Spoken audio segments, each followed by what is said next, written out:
اللہ کفا والسلام علی عبادہ الذین اصطفى اما بعد قال اللہ تبارک و تعالی اعوذ باللہ من الشیطان الرجیم بسم اللہ الرحمن الرحیم والذین اذا فعلوا فاحشة او ظلموا انفسهم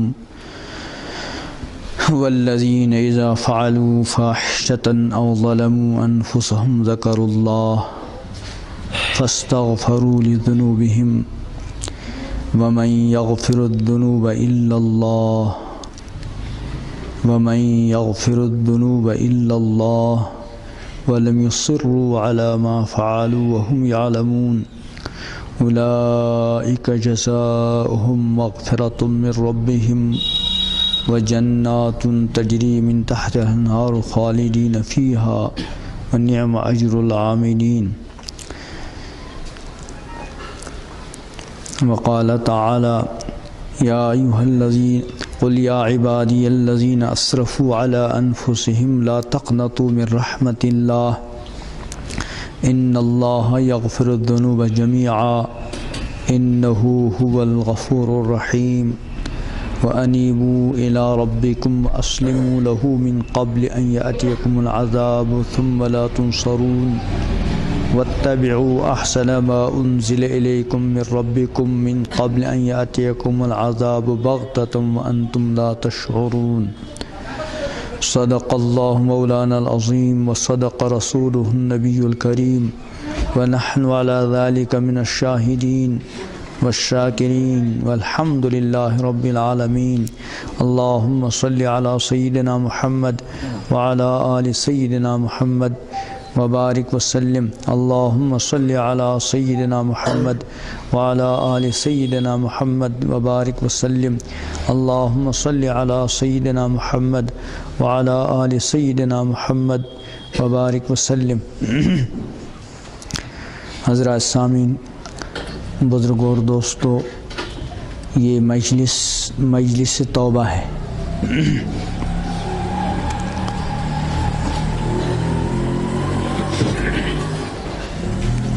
اس لیے ہم سب مل کر اللہ تعالیٰ کی بارگاہ میں توبہ کریں.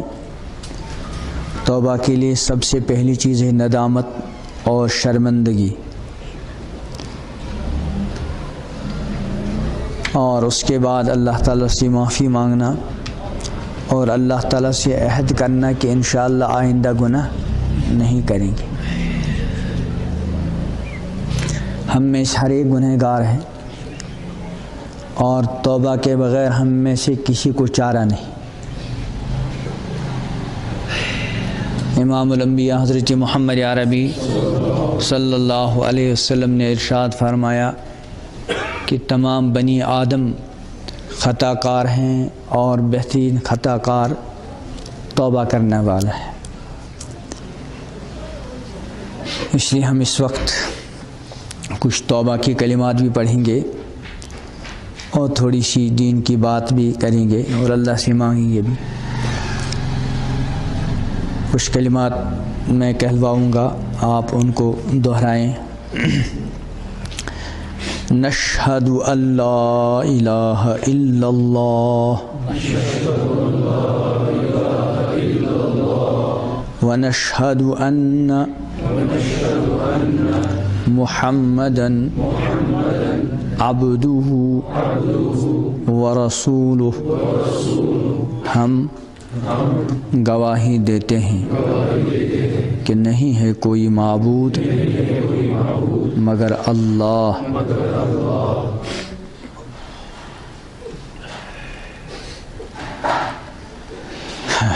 ہم گواہی دیتے ہیں کہ نہیں ہے کوئی معبود مگر اللہ. ہم گواہی دیتے ہیں کہ نہیں ہے کوئی معبود مگر اللہ، اور ہم گواہی دیتے ہیں کہ حضرت محمد صلی اللہ علیہ وسلم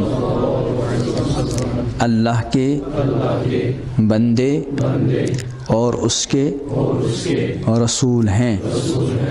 ہم ایمان لائے اللہ پر۔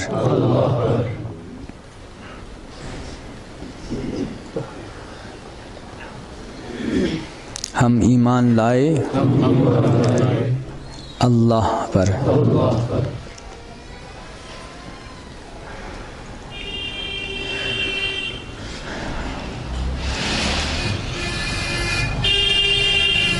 ہم ایمان لائے اللہ پر، اس کے فرشتوں پر، اس کی کتابوں پر، اس کے رسولوں پر، قیامت پر، تقدیر پر، مرنے کے بعد دوبارہ زندہ ہونے پر۔ ہم توبہ کرتے ہیں ہر طرح کے چھوٹے بڑے ظاہری باطنی گناہوں سے، توبہ کرتے ہیں ہر طرح کے چھوٹے بڑے ظاہری باطنی گناہوں سے۔ ہم توبہ کرتے ہیں ہر طرح کے چھوٹے بڑے ظاہری باطنی گناہوں سے، خصوصاً آنکھ کے گناہوں سے، زبان کے گناہوں سے، کان کے گناہوں سے، ہاتھ پیر کے گناہوں سے، شرمگاہ کے گناہوں سے، گھروں کی بے پردگی کے گناہ سے، گندے اور ناپاک تعلقات کے گناہ سے، حرام کمانے کے گناہ سے، حرام کھانے کے گناہ سے، سود کھوری کے گناہ سے، رشوت ستانی کے گناہ سے، دوسروں کے حقوق ضائع اور ہڑپ کرنے کے گناہ سے،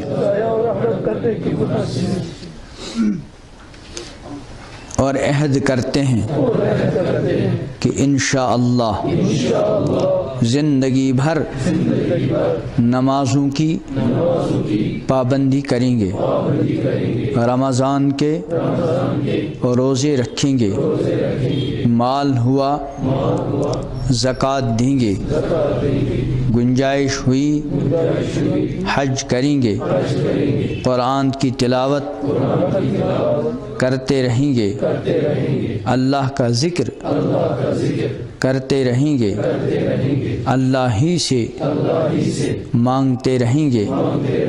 خدا نہ خواستہ کبھی کوئی غلطی ہو جائے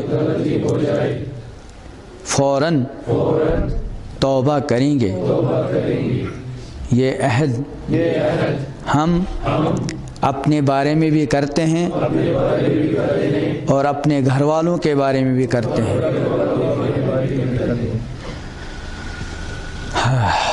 اللہ تعالی ہماری اس توبہ کو پکی سچی توبہ بنا دے۔ اللہم لک الحمد ولک الشکر ولک الثناء الحسن۔ اللہم صلی علی سیدنا محمد وعلی آل سیدنا محمد واصحاب سیدنا محمد وبارک وسلم۔ اللہم صلی علی سیدنا محمد وعلی آل سیدنا محمد واصحاب سیدنا محمد وبارک وسلم۔ اللہم صلی علی سیدنا محمد وعلی آل سیدنا محمد وبارک وسلم۔ ہم تیرے بندے ہیں اور تو ہے خدا، ہم تیرے بندے ہیں اور تو ہے خدا، کون پوچھے گا ہمیں تیرے سوا، کون پوچھے گا ہمیں تیرے سوا، ہے تو ہی حاجت روائے دو جہاں، ہے تو ہی حاجت روائے دو جہاں، در تیرا ہم چھوڑ کر جائیں کہاں، در تیرا ہم چھوڑ کر جائیں کہاں، گرچہ یا رب ہم سراپا ہیں برے، گرچہ یا رب ہم سراپا ہیں برے، اب تو لیکن آ پڑے در پر تیرے، اب تو لیکن آ پڑے در پر تیرے، ہر طرف سے ہو کہ ہم خوار و تباہ، ہر طرف سے ہو کہ ہم خوار و تباہ، تیرے در پر آ پڑے ہیں اے الہ، تیرے در پر آ پڑے ہیں اے الہ۔ پروردگار عالم، ہم تیرے گنہگار بندے ہیں، ہم تیرے خطا کار بندے ہیں، میرے عظیم اللہ، تیری بے شمار نعمتیں ہر طریقے سے اور ہر طرح سے میرے اللہ ہم نے استعمال کی، آپ نے ہم سے کوئی معاوضہ نہیں مانگا، کوئی قیمت نہیں مانگی، لیکن ربا آپ کی ان نعمتوں کی بلا قیمت استعمال کے باوجود میرے اللہ بار بار آپ کی نافرمانیاں کرتے رہے، میرے اللہ آپ مہلت دیتے رہے، ہم نافرمانیاں کرتے رہے، میرے اللہ میرے اللہ میرے اللہ، جس کی وجہ سے ہم کو وہ دیکھنا پڑا جس کے دیکھنے کے ہم میرے اللہ عادی نہیں تھے، میرے اللہ جس کے دیکھنے کے ہم عادی نہیں تھے، جس کے دیکھنے کے ہم عادی نہیں تھے، میرے اللہ یقیناً یہ سب ہمارے گناہوں کی نحوست ہے، میرے اللہ سب ہمارے گناہوں کی نحوست ہے، سب ہمارے گناہوں کی نحوست ہے، میرے اللہ بس ہو گیا جو کچھ ہو گیا، میرے اللہ آئندہ ہمیشہ ہمارے ساتھ عافیت کا معاملہ فرما دے، عافیت کا معاملہ فرما دے، عافیت کا معاملہ فرما دے، میرے اللہ تیرے جو بندے بے گھر ہوئے ہیں ربا ان کے گھروں کا بہتر انتظام فرما دے، ان کے گھروں کے بہتر انتظامات فرما دے، ان کے گھروں کے بہتر انتظامات فرما دے، میرے عظیم اللہ اس سیلاب کی زد میں آ کر تیرے جو بندے اس دنیا سے چل بسے ہیں میرے اللہ ان سب کی مغفرت فرما دے، ان سب کی مغفرت فرما دے، ان سب کی مغفرت فرما دے، اے اللہ جو بھی مالی نقصانات ہوئے ہیں میرے اللہ ان مالی نقصانات کی تلافی فرما اور ان گئے ہوئے مالوں کا نعم البدل عطا فرما، لیکن ربا پکی سچی توبہ کے ساتھ ربنا تقبل منا انک انت السمیع العلیم، صلی اللہ تعالی علی خیر خلق محمد وعلی آلہ واصحابہ اجمعین۔ حضرات سامعین، بزرگوں اور دوستو، قرآن مقدس نے صاف ارشاد فرمایا کہ ما اصابکم من مصیبت فبما کسبت ایدیکم، کہ جو بھی مصیبت تم کو پہنچتی ہے وہ تمہارے ہاتھوں کے کرتوت ہیں، اور ساتھ فرماتے ہیں ویعفو عن کثیر، اللہ تعالیٰ یوں ہی بہت سارا معاف کر دیتے ہیں۔ ہم کو یہ بات ذہن میں رکھنی چاہیے اور ہر آدمی کو کہ یہ جو بھی کچھ ہوا اور جو بھی کچھ ہونے کا خطرہ ہے اللہ تعالیٰ عافیت دے دیں، یقیناً اس میں ہمارے گناہوں کا اثر ہے۔ جو آدمی یہ کہے کہ یہ دوسروں کے گناہوں کی وجہ سے ایسا ہوا اور اپنے آپ کو بری سمجھے، اس کے لیے بہت زیادہ سخت وعید ہے۔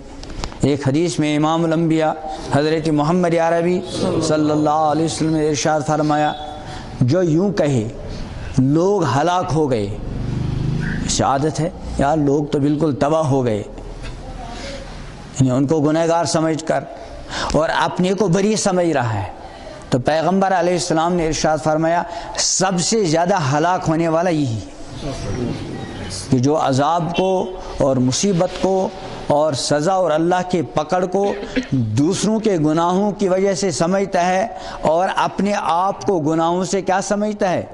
بری۔ ایک آدمی بظاہر نیکوکار ہے لیکن اس کے اندر کوئی ندامت شرمندگی نہیں، دوسرا آدمی گنہگار ہے لیکن اس کے اندر ندامت اور شرمندگی ہے، شاید اللہ تعالیٰ کی بارگاہ میں وہ گنہگار جو اپنے کو گنہگار سمجھتا ہو اور اس کو اپنے گناہوں پر ندامت اور شرمندگی ہو، شاید وہ اس سے اللہ تعالیٰ کے یہاں کیا ہو، بہتر۔ اس لیے ہم میں سے کوئی بھی اپنے آپ کو پاک نہ سمجھے۔ قرآن نے صاف ارشاد فرمایا فَلَا تُزَكُّوا أَنفُسَكُمْ، اپنے آپ کو پاک مت گردانو، هُوَ أَعْلَمُ بِمَنِ اتَّقَىٰ، کون اللہ سے زیادہ ڈرتا ہے اللہ تعالیٰ زیادہ جانتے ہیں۔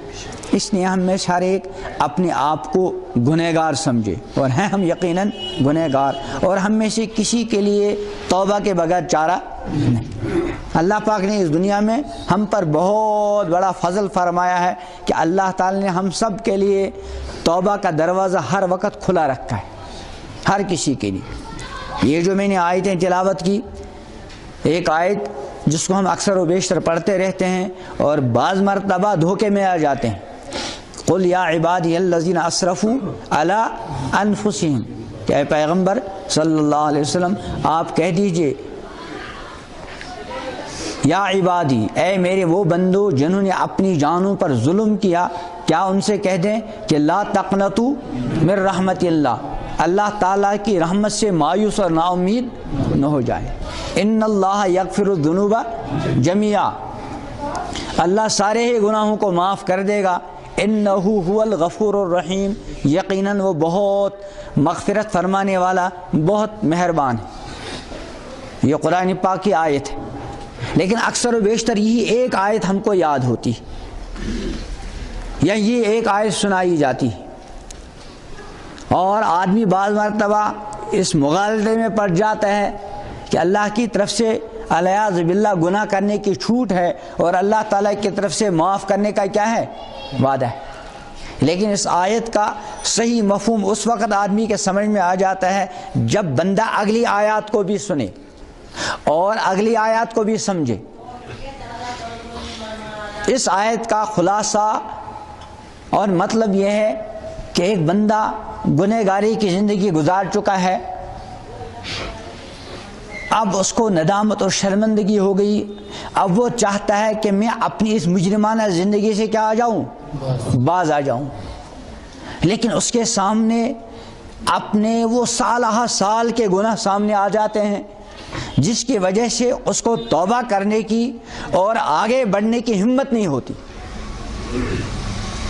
اس کا ہرگز یہ مطلب نہیں کہ اللہ تعالیٰ یہ فرماتے ہو کہ گناہوں کی چھوٹ ہے، جتنے بھی گناہ کرو گے تو ہم معاف کریں گے، نہیں، بلکہ اس کا مطلب یہ ہے کہ اب تک جو تم سے گناہ ہو گئے ہیں، اگر تم واپس آنا چاہتے ہو، باز آنا چاہتے ہو، مجرمانہ زندگی کو چھوڑ کر صالحانہ زندگی اختیار کرنا چاہتے ہو، تو پچھلے گناہوں کا تم غم مت کرو، تم پکی سچی توبہ کرو، ہم تم سے وعدہ کرتے ہیں ہم سارے گناہ معاف کر دیں گے۔ اور یاد رکھیں اللہ تعالیٰ کے لیے گناہوں کا معاف کرنا مشکل نہیں۔ امام الانبیاء حضرت محمد عربی صلی اللہ علیہ وسلم اللہ تعالیٰ سے مختلف انداز سے، مختلف الفاظ سے معافی مانگا کرتے تھے، حالانکہ امام الانبیاء حضرت محمد عربی صلی اللہ علیہ وسلم بشمول تمام انبیاء ہر طرح کے گناہوں سے کیا ہوتے ہیں، پاک ہوتے ہیں، معصوم ہوتے ہیں، لیکن اس کے باوجود پیغمبر علیہ السلام بار بار مختلف الفاظ میں اور مختلف انداز سے اللہ تعالیٰ سے معافی مانگتے رہتے۔ ایک دعا میں پیغمبر کریم علیہ السلام نے اللہ پاک کی بارگاہ میں ان الفاظ کے ساتھ دعا فرمائی ہے، یا من لا تضرہ الذنوب، اے وہ ذات کہ گناہ اس کو نقصان نہیں پہنچاتے، ساری کائنات الیاذ باللہ گناہ کرنے پہ متفق ہو جائیں اور رات دن گناہوں میں مست ہو جائیں، بتاؤ انسانوں کی یہ گناہ اللہ کو کوئی نقصان پہنچا سکتے ہیں؟ فرمایا یا من لا تضر الذنوب، اے وہ ذات کہ گناہ اس کو نقصان نہیں پہنچا سکتے، ولا تنقص المغفرہ، اور اے وہ ذات کہ معاف کرنا اس کے خزانوں میں کم نہیں کرتا۔ اگر اللہ تعالیٰ تمام مجرموں کو ایک ساتھ معاف کرنا چاہیں، اللہ تعالیٰ کے مغفرت کے خزانوں میں کوئی کمی نہیں۔ تو اللہ سارے گناہوں پر کو معاف کرنے پر قدرت رکھتا ہے، اور اللہ چاہتا ہے اپنے گناہوں کو کیا کرے، اپنے بندوں کو کیا کرے، معاف کرتے۔ اللہ عذاب دینا نہیں چاہتے، اس لیے ایک جگہ ارشاد فرمایا کہ ما یفعل اللہ بعذابکم، کہ بندو اللہ تم کو عذاب دے کر کیا کرے گا، ان شکرتم وآمنتم، اگر تم شکر کرو اور اگر تم اللہ پر کیا لاؤ، ایمان لاؤ، اللہ تم کو عذاب دے کر کیا کرے گا۔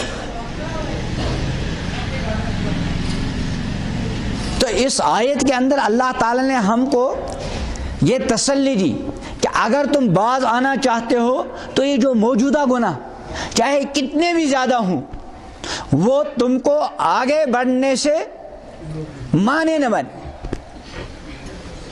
بعض مرتبہ جب ہم اپنے کسی بڑے کی کوئی بے ادبی ہو جاتی ہے، کسی بڑے کے ساتھ گستاخی ہو جاتی ہے، اب ہمارا اندر سے جی چاہتا ہے کہ یار جا کر اس بڑے سے معافی مانگیں اور اس کے ساتھ جیسے پہلے ہم ادب کے ساتھ پیش آیا کرتے تھے اسی طرح ادب کے ساتھ پیش آ جاتے، لیکن ہمت نہیں ہوتی، فوراً اپنی وہ گستاخیاں، اپنی وہ بے ادبیاں یاد آ جاتی ہیں اور اپنے بڑے کے سامنے جانے کی ہمت نہیں ہوتی۔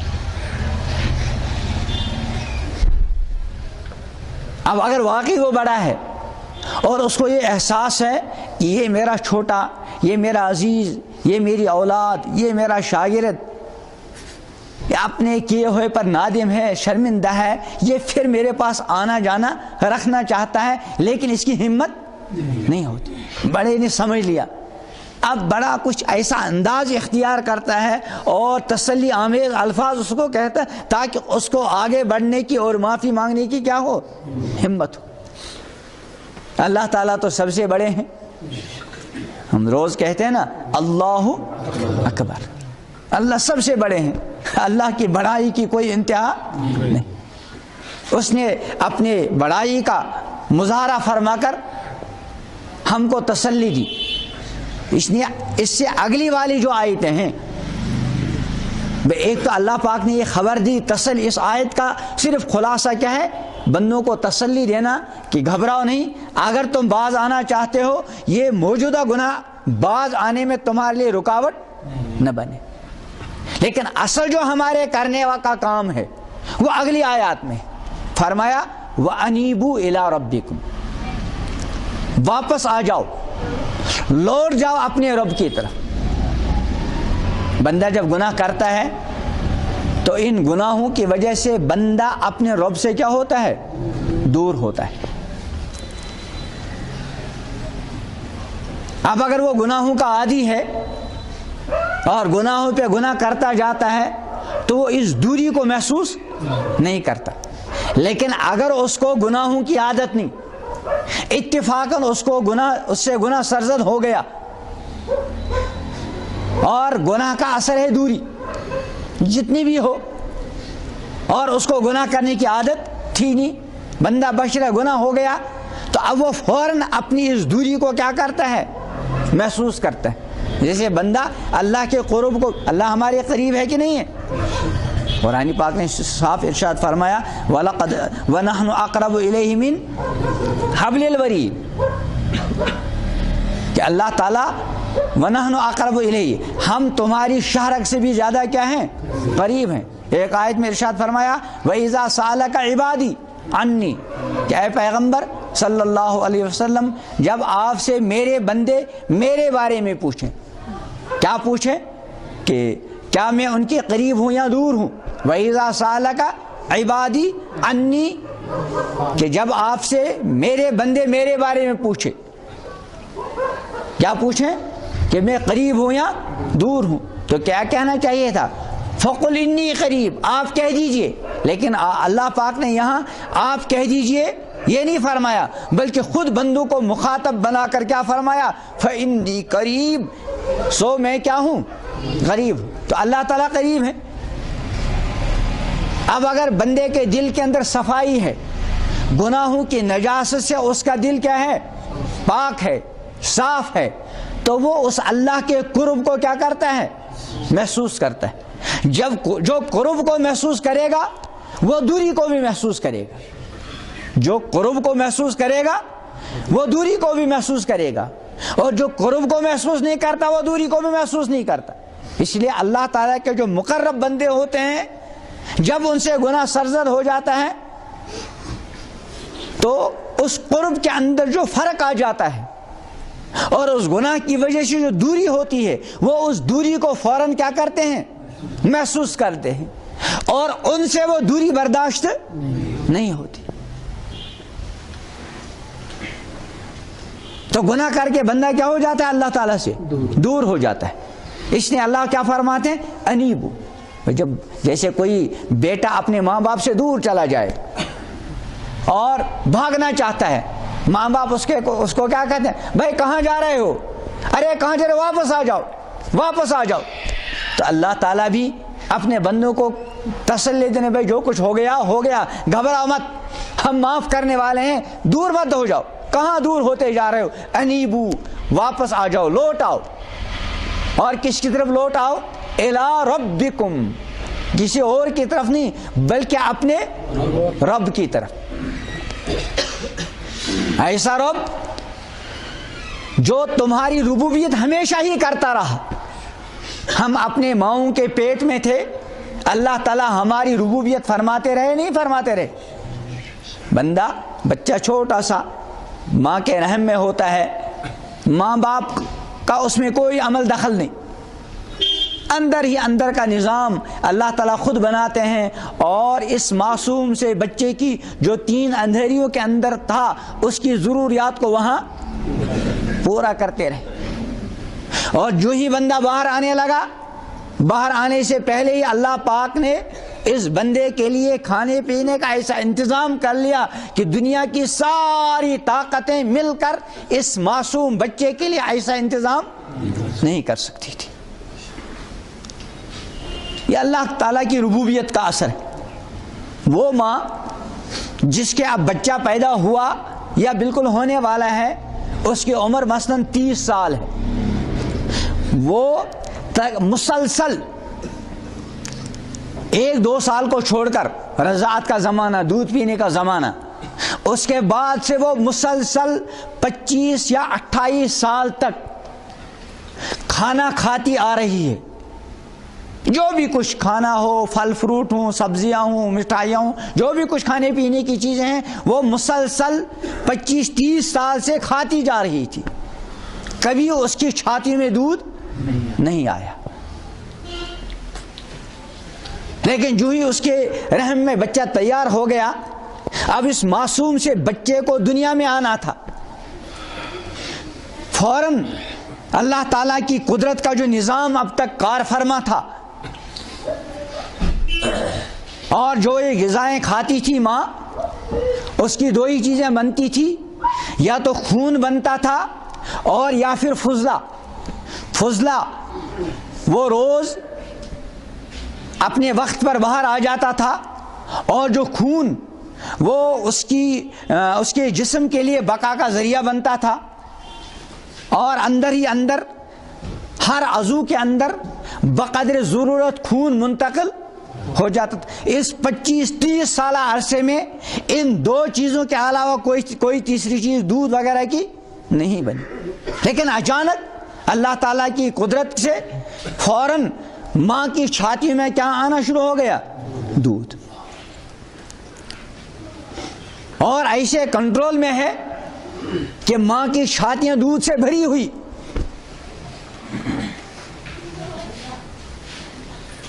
لیکن دودھ باہر نہیں آ رہا۔ جو ہی اس معصوم سے بچے نے ماں کی چھاتی کو اپنے منہ میں لے لیا، فوراً دودھ نکلنا شروع، اور وہ بھی نلکے کی طرح ایک ساتھ نہیں، تاکہ بچے کی ہلاکت کا ذریعہ نہ بن جائے، بلکہ بالکل اعتدال کے ساتھ، نہ زیادہ گرم اور نہیں زیادہ ٹھنڈا۔ تو انیبوا الی ربکم، لوٹا اپنے رب کی طرف، جو تمہاری ماں کے پیٹ میں تمہارے ساتھ ربوبیت کا معاملہ کر رہا تھا، اور جب دنیا میں آنے کا وقت آ گیا، ثم السبیل یسرا، اللہ تعالی نے دنیا میں آنے کا راستہ بھی کیا کر لیا؟ آسان کر لیا۔ اور دنیا میں آتے ہی اللہ پاک نے تمہارے لیے ایسی عظیم الشان غذا کا انتظام کر لیا.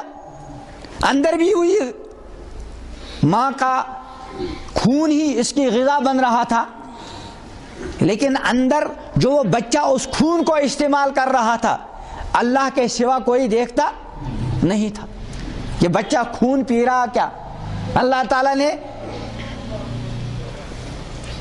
اس خون کو غذا بنانے کے راستہ بھی دوسرا استعمال کر لیا ہے نا. ناف کے ذریعے سے وہ خون اس کے معدے میں پہنچتا ہے اور اس کے لیے غذا کا کام دیتا ہے.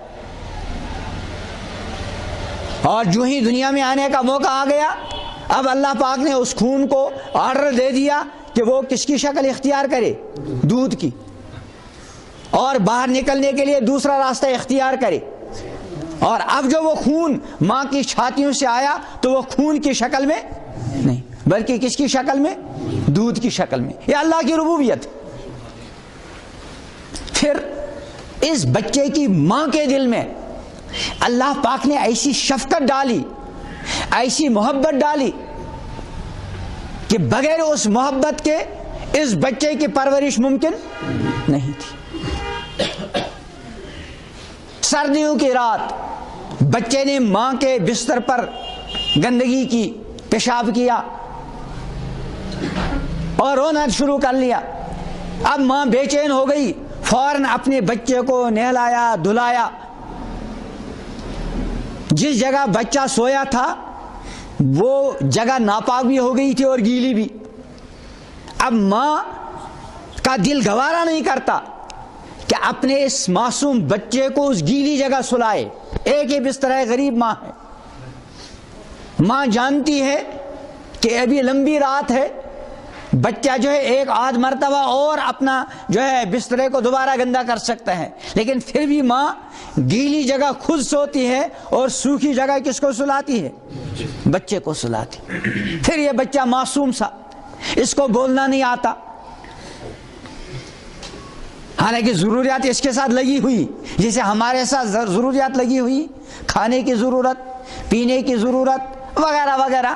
ہم اپنی ضرورتوں کا اظہار مختلف الفاظ کے ساتھ کرتے ہیں. کھانے کی بھوک لگی ہو تو ہم کھانا مانگیں گے، پیاس لگی ہو تو پانی مانگیں گے، سردی لگی ہو تو ہم کپڑا گرم لحاف وغیرہ مانگیں گے، گرمی لگی ہو تو ہم پنکھے کا انتظام کریں گے، کھڑکی کھولیں گے. لیکن یہ معصوم بچہ بیچارہ کچھ نہیں کر سکتا. اللہ پاک نے اس کو ایک سبق سکھلایا. کون سا سبق؟ رونے کا. اس بچے کو رونے کے علاوہ کچھ آتا ہے؟ اور یہ سبق اللہ پاک نے اندر سے اس کو پڑھایا ہوتا ہے. جو ہی دنیا میں آ گیا اب رونا شروع کرے گا. بچے کو بھوک لگی تو کیا کرے گا؟ رونا.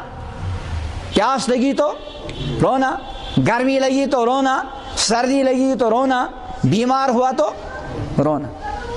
اللہ پاک نے ماں باپ کو مکلف بنایا کہ یہ رونے کی شکل میں بچہ جو کچھ کہہ رہا ہے اس کو سمجھنے کی کوشش کرو اور اس کے مطالبے کو پورا کرنے کی کوشش کر لو. اور کچھ ایسا نظام ہے کہ ماں بیچاری سمجھ لیتی ہے کہ میرا بچہ اس وقت کیوں رو رہا ہے، کیا مانگ رہا ہے. تو یہ جو ماں کے دل میں محبت ڈال دی، شفقت ڈال دی، اس کا رونا اس کو سمجھایا، یہ ساری کی ساری کیا ہے؟ اللہ تعالیٰ کی ربوبیت. تو فرمایا انیبو الی ربکم، لوٹو، واپس آ جاؤ اپنے رب کی طرف. جیسے قرآن پاک نے دوسری جگہ ارشاد فرمایا، یہاں تو گنہگار کو حکم ہے لوٹو ہماری طرف، اور جب اس دنیا سے جانے کا حکم ہوگا تو کیا ہوگا؟ ارجعی الی ربک یا ایتھا النفس المطمئنہ، اے نفس مطمئنہ ارجعی الی ربک، لوٹ اپنے پروردگار کے، اپنے رب کی طرف.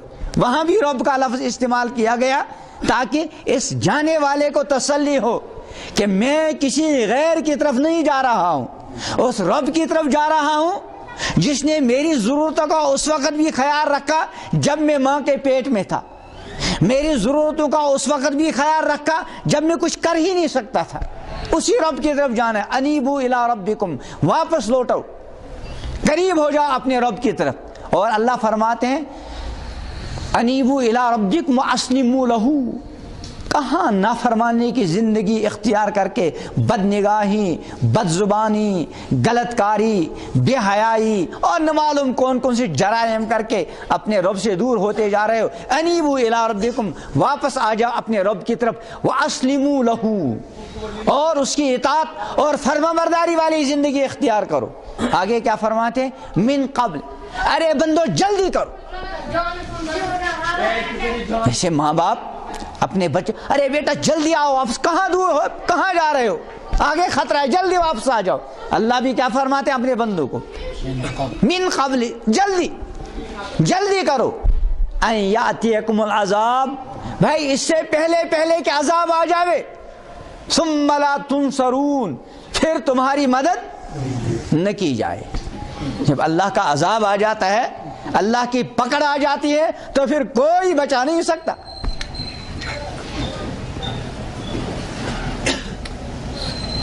ایک حکیم نے اپنے وقت کے پیغمبر سے کہا کہ یہ بتائیے، جب تیر چلانے والا اس کائنات کا خالق اور مالک ہو اور پوری کائنات نشانہ ہو،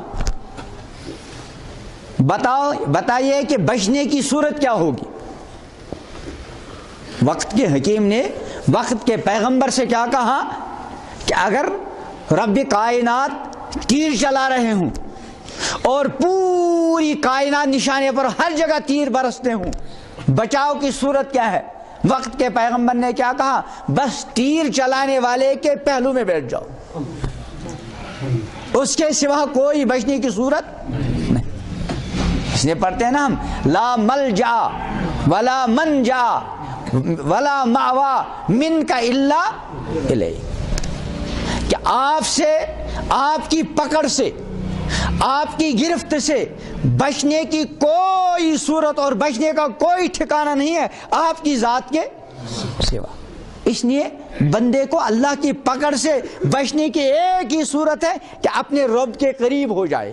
انیبوا الی ربکم واسلموا لہ من قبل، جلدی کرو۔ بندہ گناہوں کو چھوڑنا چاہتا ہے لیکن گناہوں کے چھوڑنے میں جلدی نہیں کرتا، اور یہ شیطان کا بہت بڑا حربہ ہے۔ شیطان ایمان والے بندے کو کبھی یہ نہیں کہہ سکتا کہ گناہوں کو نہ چھوڑو، توبہ نہ کرو، بلکہ اس گناہوں سے چھوڑنے کے معاملے کو اور توبہ کرنے کے معاملے کو مؤخر کرواتا رہتا ہے کہ ابھی جلدی کیا ہے، ابھی تو جوانی ہے، ابھی ہم نے دیکھا ہی کیا۔ تو آج کل پر اس لیے قرآن پاک نے توبہ کے بارے میں جہاں توبہ کو حکم دیا ہے وہاں توبہ کے بارے میں جلدی کا بھی حکم ہے۔ قرآن مقدس میں ہے، انما التوبۃ علی اللہ للذین یعملون السوء بجہالہ، اللہ کے ذمہ ہے توبہ قبول کرنا، جس کے لیے للذین یعملون السوء بجہالہ، جنہوں نے نادانی کے سبب گناہ کیے، ثم یتوبون من قریب، پھر فوراً کیا کرتے ہیں؟ توبہ کرتے ہیں۔ اور ایمان والے بندے کی ایمان کا تقاضا ہے گناہ کے بعد فوراً کیا کرے؟ توبہ کرے، توبہ میں تاخیر نہ کرے۔ ایمان والا بندہ توبہ کرنے پر مجبور ہو جاتا ہے۔ اگر گناہ کرتا جا رہا ہے اور توبہ نہیں کرتا، اس کا مطلب ہے کہ اس کے ایمان پر اتنا گرد و غبار گناہوں کی گندگی چڑھ چکی ہے، اب اس کو توبہ کی توفیق، جیسے ایک حدیث میں آتا ہے، بندہ جب کوئی گناہ کرتا ہے تو اس کے دل پر کیا لگتا ہے؟ سیاہ نقطہ۔ اگر توبہ کی تو وہ نقطہ کیا ہو جاتا ہے؟ دور۔ اگر نہیں، دوسرا گناہ کر لیا، ایک اور نقطہ لگ گیا، تیسرا گناہ کر لیا، ایک اور لگ گیا، کرتے کرتے کرتے کرتے پورا دل اور پورا سینہ گناہوں سے کیا ہو جاتا ہے؟ سیاہ ہو جاتا ہے۔ یہ فرمانے کے بعد اللہ کے پیغمبر حضرت محمد عربی صلی اللہ علیہ وسلم آیت تلاوت کی، کلا بل ران علی قلوبہم، کہ ان کے دلوں پر کیا چڑھ چکا ہے؟ اب زنگ لگ چکا ہے، پورا دل کیا ہو گیا ہے؟ زنگ آلود۔ اب پھر توبہ کی توفیق نہیں ہوتی۔ اس لیے اول تو بندہ کوشش کرے گناہ نہ کرے، اور اگر گناہ ہو گیا تو اب پہلی فرصت میں کون سا عمل کرے؟ توبہ. گناہ کرنا ایسے جیسے زہر کھانا. سب سے پہلی چیز تو یہ ہے ایمان والا بندہ بلکہ کوئی بھی سمجھدار آدمی زہر نہیں کھایا کرتا. کوئی سمجھدار جان بوجھ کر زہر کھا سکتا ہے، لیکن اب اگر نفس و شیطان کے بہکاوے میں یا غلطی سے یا انجانے میں زہر کھا لیا اور اس کو محسوس ہو گیا کہ میں نے زہر کھا لیا، بتاؤ اب کیا؟ اب اس کا کسی چیز میں جی لگے گا؟ کتنا بھی عالی شان وازوانہ ہو، کتنی بھی خوبصورت لڑکیاں سامنے ہوں، کتنا بھی زیب کیا کہتے ہیں آرام دہ اور راحت دہ سامان مہیا ہو، وہ ان کو استعمال کرے گا؟ کرے گا؟ جبکہ وہ زہر کھا چکا ہے اور اس کو یہ محسوس ہو گیا کہ زہر نے اپنا اثر اندر کر لیا. اب نہ اس کو وازوانے میں جی کسی بھی کام میں اس کو جینے لے گا، وہ بے چین ہو جائے گا، ایک ایک کی منت سماجت کرے گا، یار مجھے جلدی ہسپتال پہنچ جاؤ قبل اس کے کہ یہ زہر میرے لیے ہلاکت کا ذریعہ بن جائے، مجھے ہسپتال لے جاؤ. اب جب ہسپتال لے جایا گیا وہاں کئی کلو پانی اس کے منہ میں ڈال دیا گیا، اس گلے کے اندر اور اس کے معدے میں پہنچا دیا، اور بار بار اس کو وہ ساری تکلیف برداشت کرتا ہے. حالانکہ بظاہر اس کو بہت تکلیف ہو رہی ہے، لیکن وہ ان ڈاکٹروں کا اس وقت کیا ہوتا ہے؟ مشکور، شکر گزار ہوتا ہے. جب تک اس کو اطمینان نہیں ہوتا کہ اندر جو زہر تھا اس پورے زہر کا اثر کیا ہو گیا ہے؟ ختم. اب جب اطمینان ہو گیا اب شاید وہ کھانے پینے کی طرف رغبت ظاہر کر سکتا ہے، اس سے پہلے نہیں. بس یہی حال ایمان والے بندے کا ہونا چاہیے کہ گناہ کو اپنے لیے زہر سمجھے، زہر کے قریب بنے جاوے.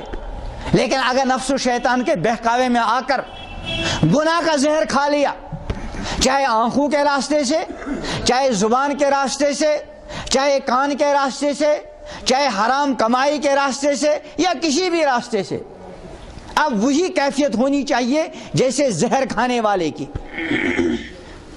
کہ کوئی بھی نعمت اس کے سامنے پیش کرو وہ کسی نعمت کی طرف آنکھ اٹھا کر بھی نہیں دیکھتا، چونکہ وہ سمجھتا ہے کہ میرے اندر زہر پہنچ چکا ہے اور اگر جلدی نہیں کی تو وہ زہر پورے بدن پر اثر. یہ حالت ایمان والے بندے کی گناہ کرنے کے بعد ہونی چاہیے.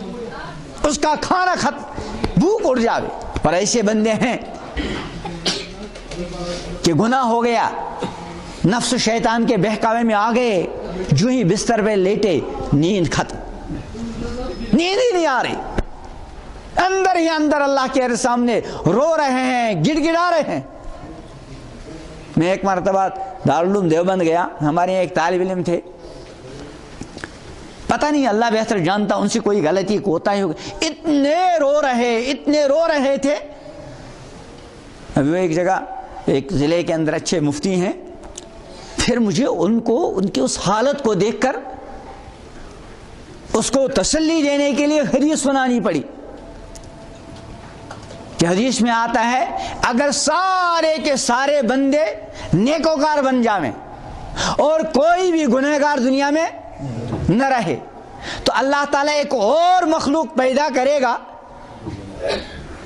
جو گناہ کریں گے اور گناہ کے بعد توبہ کر کے اللہ سے معافی مانگیں گے، اللہ تعالیٰ ان کو کیا کریں گے؟ معاف کریں گے. لیکن یہ ہم جیسے مجرموں کے لیے نہیں، یہ تو ایسے نیکوکاروں کے لیے جن سے کبھی گناہ ہوا ہی نہیں. اب اگر کبھی گناہ ہو گیا تو انہیں کسی چیز میں چین ہی نہیں آتا. کل بھی حضرت مفتی صاحب دامت برکاتہم سنا رہے تھے اقرا مسجد میں وہ حضرت غامدیہ رضی اللہ تعالی عنہ کا واقعہ کہ ان سے گناہ ہو گیا اور بڑا گناہ ہو گیا. میں نے پہلے بھی غالباً یہاں بھی یہ بات کہی ہے کہ اللہ کا دین کامل المکمل ہے.